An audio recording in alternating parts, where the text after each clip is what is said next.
Olá pessoal, tudo bem com vocês?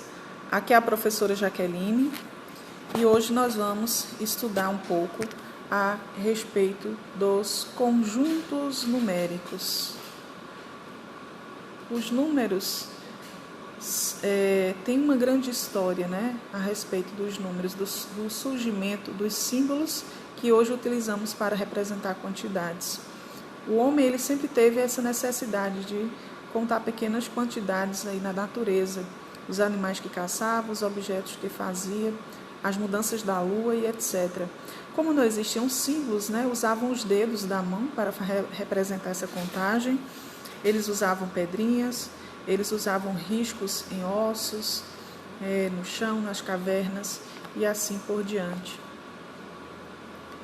Os conjuntos numéricos, eles estão ordenados, e representados através de símbolos, letras do nosso alfabeto, mas que não são letras, simples letras do nosso alfabeto, são símbolos matemáticos que representam cada conjunto. A gente pode ver que o conjunto dos números naturais, por exemplo, ele é representado pela letra N, o conjunto dos números inteiros pela letra Z, racionais letra Q, irracionais letra I, e o conjunto dos números reais pela letra R. Se fôssemos organizar esses conjuntos através de um diagrama, teríamos a seguinte figura como está apresentada aqui para vocês nesse slide.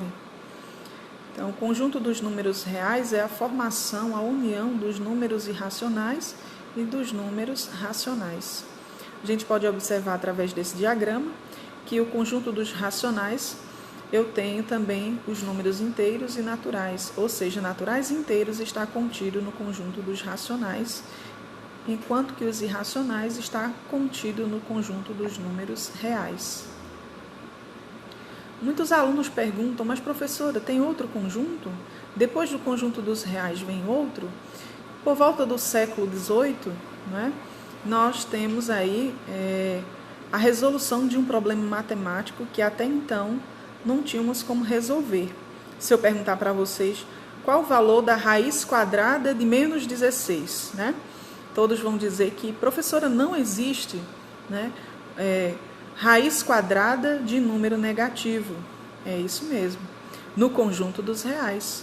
Porém, no conjunto dos números complexos, raiz quadrada de um número negativo existe sim. Então, a partir do século XVIII, os matemáticos construíram a solução para esse problema na matemática. Voltando aqui ao nosso estudo de cada conjunto dos naturais, como vocês podem ver, simbologia a letra N, ele inicia no 0, 1, 2, 3, 4, infinito, 5, 6, 7, 8, infinito à direita, tá? Podemos observar que nesse conjunto dos naturais, a letra N, ou em qualquer outro conjunto, tá? O símbolo sendo acompanhado de um asterisco, isso significa que será necessário excluir o 0 desse conjunto, tá certo? Então, N asterisco aí é um subconjunto importante do conjunto dos números naturais. Podemos considerar esse conjunto dos naturais ordenado sobre uma reta numérica, onde vocês podem observar que antes do zero, antecessor a zero, não existe no conjunto dos números naturais. Teremos sempre a presença de um sucessor. Agora, se eu te pergunto qual o antecessor de zero, você vai dizer que no conjunto dos números naturais não existe. Tivemos aí a presença de um novo problema na matemática. Se eu te pergunto quanto é 5 menos 8, Assim dizer, professora, 5 menos 8 é menos 3. Esse valor negativo, ele não está inserido, ele não pertence, Os números negativos não pertencem ao conjunto dos naturais. Então, foi necessário o surgimento de um outro conjunto para completar o conjunto dos números naturais. E aí a gente apresenta aí para vocês o conjunto dos números inteiros, representado pela letra Z. Alguém perguntou assim, professora, mas não poderia ser a letra I? né? Porque naturais é com M, então inteiros poderia ser com a letra Z. Bom, nós temos outro conjunto, né, representado pela letra I, que é o conjunto dos números irracionais. Então, o conjunto dos inteiros foi necessário utilizar-se outra letra, que é a letra Z. De acordo com a história da matemática, esse conjunto aí é representado pela letra Z pelo fato de que foi uma homenagem ao matemático, né? Alguns contam, né, que em homenagem ao matemático que assim construiu esse conjunto, né? Teve a ideia, né, de formalizar esse conjunto aí, que é o conjunto dos números inteiros. A gente percebe que nesse conjunto aí eu tenho a presença de números negativos, números positivos. O zero não apresenta sinal de negativo nem de positivo. A gente pode perceber também no slide que o conjunto dos naturais está contido no conjunto dos números inteiros. Observando ainda o conjunto dos números inteiros, nós temos seus subconjuntos, tá certo? A letra Z é acompanhada de asterisco, só lembrando a exclusão do zero, né? Podemos também estar representando esse conjunto na reta numérica. E aí você observa que o zero está centralizado, à direita e à esquerda vou ter infinitos números, e entre dois números inteiros não existem outros números inteiros. Então, há vários conjuntos, né, subconjuntos, aqui a gente pode observar vários subconjuntos que compõem aí o conjunto dos números inteiros. Percebemos que os inteiros não negativos, eles formam o conjunto dos números naturais. Eu tenho também conjunto dos números inteiros não positivos, inteiros negativos e inteiros positivos. Então, aí está detalhado para vocês aí os subconjuntos dos números inteiros. Surgiu um outro problema.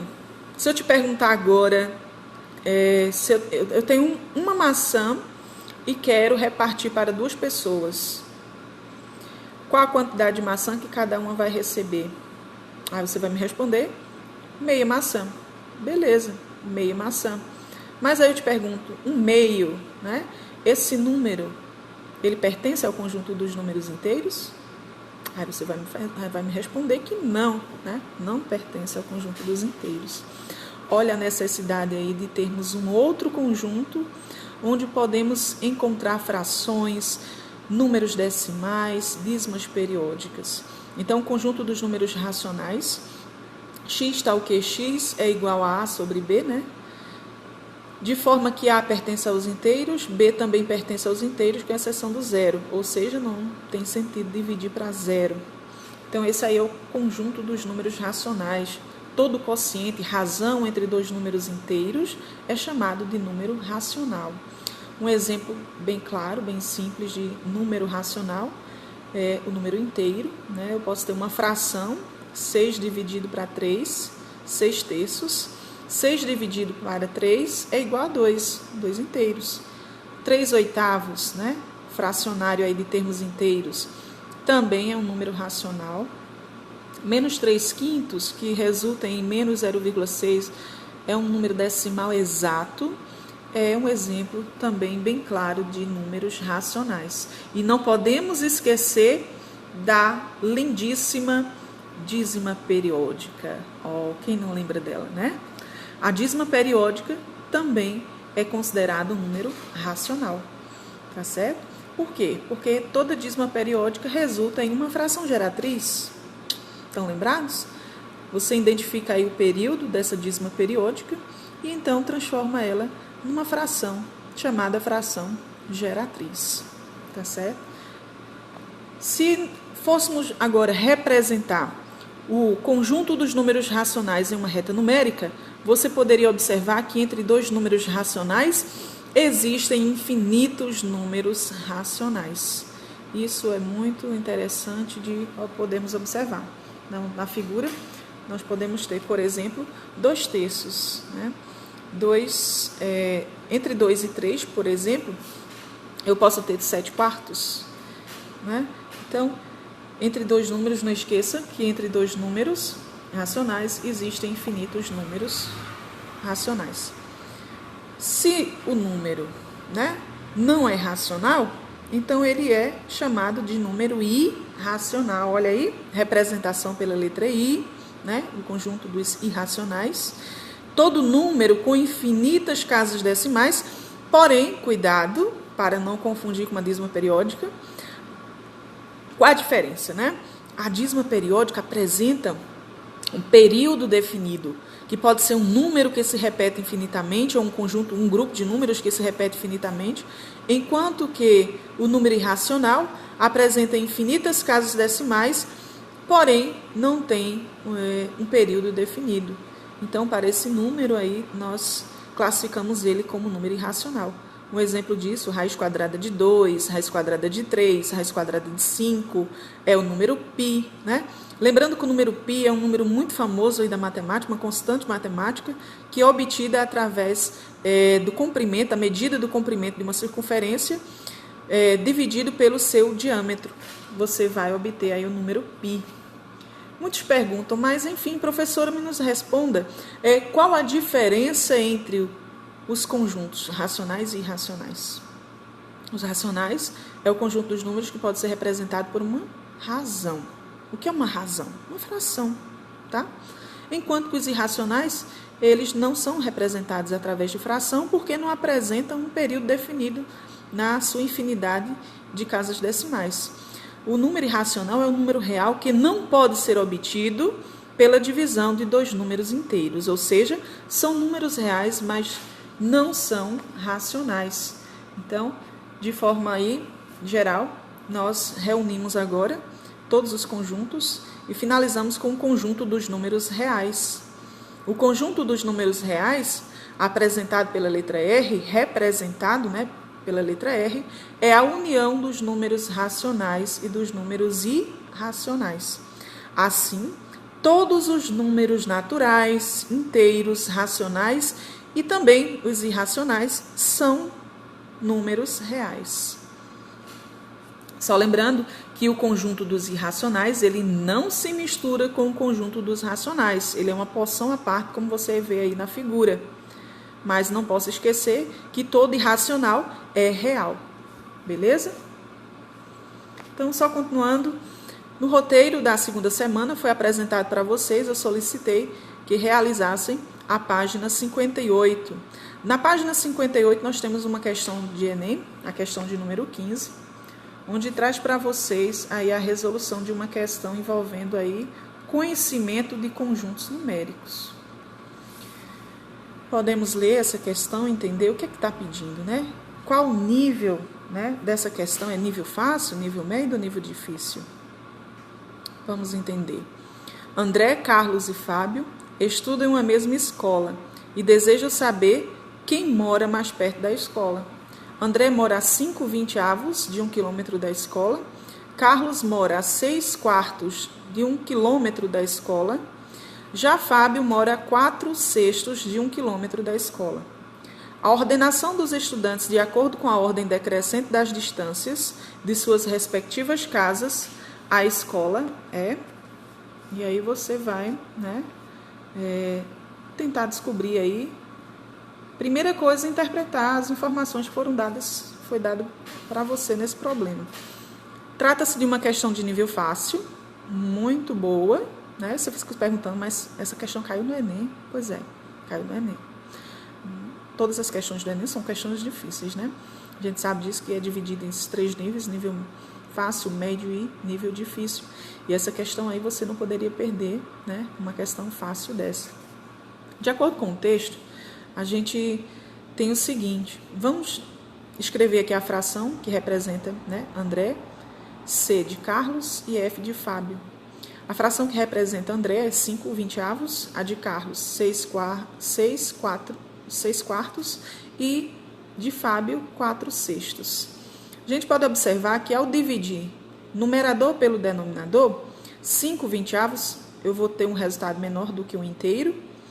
4/6 também representa uma fração, ao dividir 4 por 6 resulta em menor do que o inteiro, enquanto que a fração 6/4 representa vai ter como resultado um valor maior do que um inteiro. Por eliminação, você marcaria qual das alternativas?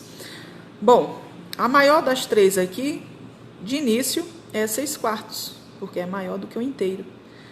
Logo, já posso, né? Já posso aí eliminar os itens da letra A, letra B e letra E. Fica para a gente decidir aí se é letra C ou letra D, não é isso? Então, vamos comparar agora, vamos tentar descobrir quem é maior. É 5/20 ou 4/6? Realizando aí o MMC nos denominadores, né? Que são denominadores diferentes, 20 e 6. O MMC de 26 é igual a 60. Logo, 60 dividido por 20 é igual a 3. 3 vezes 5, 15. Então, a fração equivalente a 5/20 é 15/20. E a fração equivalente a 4/6 é 40/60. Logo, percebemos que quando os denominadores são iguais, ao comparar duas frações com o mesmo denominador, a menor fração é aquela que apresenta o menor numerador. Logo, 15/60 é menor que 40/60. Podemos concluir que a resposta correta é a letra D. Espero que eu tenha ajudado, né? Então, como eu falei, tipos de frações, ela pode ser própria, imprópria, aparente. As frações próprias são todas aquelas frações em que o numerador é menor que o denominador. Impróprias, o numerador é maior que o denominador. E frações aparentes, aparenta ser fração, mas ao dividir você tem como resultado um número natural, um número inteiro, tá certo? Pode ser natural, pode ser inteiro, né? De acordo aí com o resultado que você obter, ou se for negativo, né? Eu tenho um número inteiro. Ao comparando essas frações aí, nesse tópico dessa questão, a gente relembra, por exemplo, que a comparação entre frações com o mesmo denominador, então, duas frações com o mesmo denominador, a menor fração é aquela que apresenta o menor numerador. Então, percebam aí que não foi difícil, né, resolver essa questão de nível fácil aí, que foi uma questão de Enem. Eu espero ter ajudado vocês. Muito obrigado pela atenção de todos, né, que estão me vendo nesse momento. Um abraço.